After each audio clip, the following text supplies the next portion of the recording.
e quindi dobbiamo investire in quella parte più elevata del sapere, della ricerca, della sanità, perché quello sarà la vera frontiera, quello sarà il vero elemento. E con questo non è che viene tolto qualcosa o viene fatta una gerarchia delle strutture ospedaliere, anzi nel modo più assoluto vengono divisi i compiti, e questa è la grande frontiera. È per questo che c'è una grande attualità quando nel libro si parla dell'ospedale di Padova, perché in questo momento la prospettiva è quella di avere una struttura ospedaliera che ha sede in Padova, ma che ha sicuramente una dimensione che supera i confini nazionali, perché l'ambito ormai supera i confini nazionali.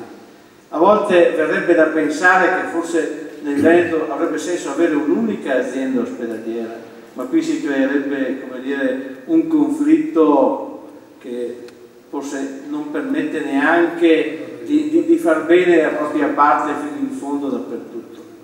Però questa è la necessità.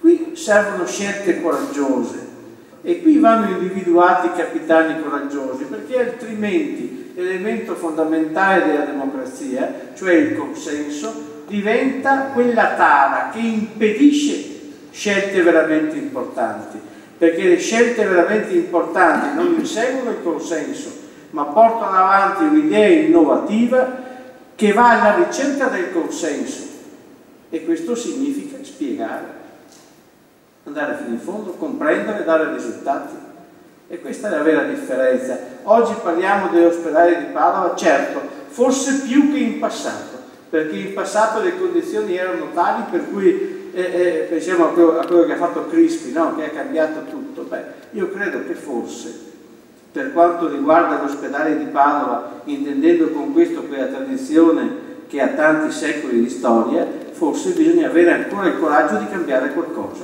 fare delle scelte che noi sappiamo essere al servizio del futuro, ma per quanto riguarda il consenso nell'amministrare hanno bisogno di molto lavoro e di molto coraggio. Grazie.